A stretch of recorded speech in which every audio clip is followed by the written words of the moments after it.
Managing Director, Professor Watawala, President of CMA Sri Lanka, Honourable Speaker of the Sri Lanka Parliament, distinguished guests, ladies and gentlemen.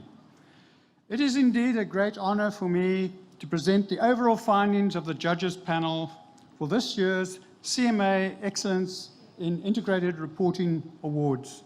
And I just want to emphasize that the Colombo Stock Exchange is a partner to these awards as well.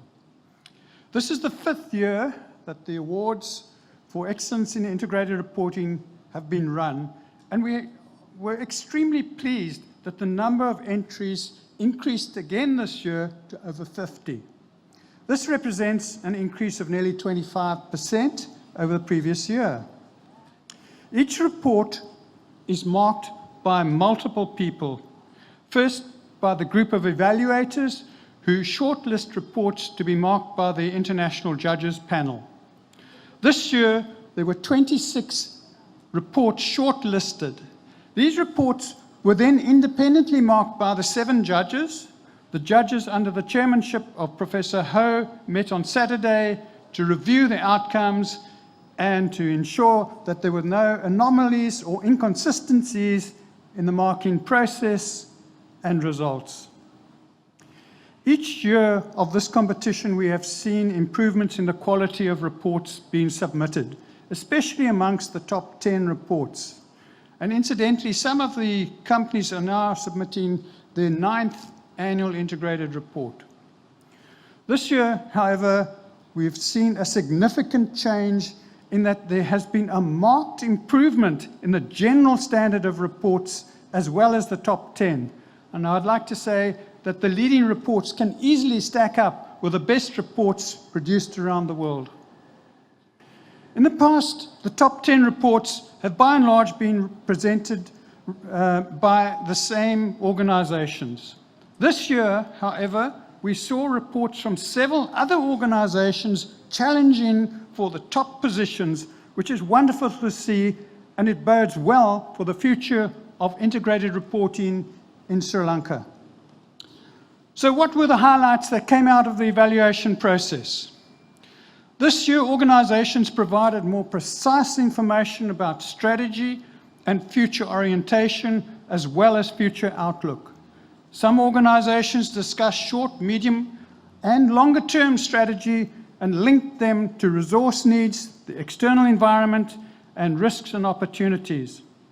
In addition, several organizations discussed their outlook in the context of strategy and resource needs, as opposed to vague generalizations given in the chairman's report in the past. A very pleasing development has been the number of boards of organizations taking responsibility for the preparation and presentation of reports. This indicates that they are applying their minds to the reports and becoming more involved in supporting the value creation process via their governance role. Clearly, this heightens the reliability of the integrated report, and we believe it enhances the performance of the organization. We notice that integrated reports are gradually becoming more concise. We saw organizations dividing the annual reports into sections so that the integrated report focused on matters material to value creation. For example, some organizations summarized information about their boards so that the reader can better assess the collective skills, diversity, and independence. It is good to see some organizations dispensing with the detailed compliance information and GRI indicators, preferring to disclose material aspects in the integrated report and disclosing the detail elsewhere, such as on their websites. We saw some excellent discussions on the external environment, focusing on those matters that impact the organization's ability to create value rather than providing lengthy, generalized information. In general, organizations are improving connectivity by using icons, cross-references, tables, and linking content elements such as external environment with strategy and risks and opportunities.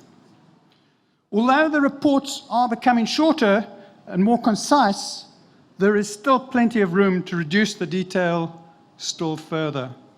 And the theme of this conference is the Sustainable Development Goals. And I think Sri Lankan companies were very quick back in 2015-16, I can't remember which year, but to disclose what they're doing towards achieving those goals. But what is particularly pleasing now is that a number of companies are recognizing how important these goals are to their own sustainability and are building them into their own strategy.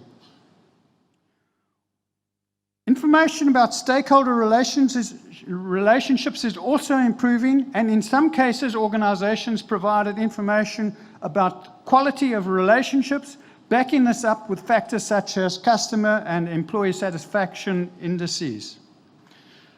Now, organizations in Sri Lanka have been reluctant to provide information about executive remuneration. With support from the Code of Best Practice, we are seeing more information disclosed now, but it is still limited. And we did not see any organizations linking remuneration to the broader value creation. We believe this is an area that needs attention. Surely, if we are serious about value creation, we should reward on the basis of value creation and not only on financial success. Most organizations are still very vague when it comes to defining the reporting boundary for the integrated report. For example, in several cases, we were unsure if risks and opportunities material to the value creation arising from the supply chain had been considered. Issues and events outside the financial reporting boundary can create huge problems for organizations and their value creation. By way of example, disagreements between the Japanese and South Korean governments have severely disrupted the supply of raw materials essential for semiconductor manufacturing in South Korea. In South Africa, we have seen several companies significantly compromised by these types of issues. It is therefore important for organizations to be precise when they describe their reporting boundary. And where the boundary has been restricted to the financial reporting boundary, they need to explain what steps are being taken to expand it. Another area where we believe improvements could be made is in the description of the business model. Most companies describe their value creation model, but they do not describe the actual business model, especially where they operate multiple businesses. It is comparatively easy to assess whether or not a report has been prepared by the leaders of the business, or by consultants, or by an administrative department. We saw some reports that clearly had not been prepared by the business leaders because the elements of the reports were disconnected and propped up by boilerplate wording. It is a pity because there are so many benefits that the business can derive from embedding integrated thinking and reporting into the organization. On the other hand, we saw many reports where it is obvious that the organizations were taking integrated thinking and reporting very seriously. It shows in the reports, and I suspect it also shows in the performance. After the judging process had been completed, we were privileged to interview representatives from all 26 shortlisted organizations. We were very impressed by the motivation and commitment displayed by these teams, indicating a very high degree of integrated thinking taking place in organizations in Sri Lanka. I think Sri Lanka is a very good advert for a voluntary framework as opposed to a mandatory framework, because the companies only implement integrated reporting if they see the benefits, unlike mandatory regimes where integrated reporting often becomes a compliance exercise. In the words of one CEO we interviewed, and I'm paraphrasing, we do not have the time or the resources to implement niceties. We have adopted integrated reporting because it adds real value to our business. Flowing from the interviews yesterday, one of my colleagues, Mr. Rahman, highlighted the fact that many companies are not taking advantage of the tools that cost and management accounting provide for supporting integrated thinking. Now, this gives me the opportunity to highlight the CMA conference on integrated reporting and thinking, which will take place on Wednesday. Many of the issues I've highlighted in this feedback will be discussed at that conference. I would like to thank the judges, evaluators, and support staff for the considerable time and effort they put in to make these awards possible.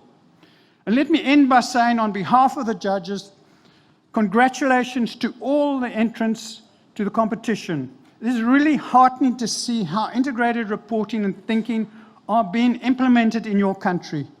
Congratulations to all award winners. You are raising the flag of Sri Lanka high, and we hope that foreign investors and others will take note of the strides that your country is taking in improving its governance and reporting. Thank you very much.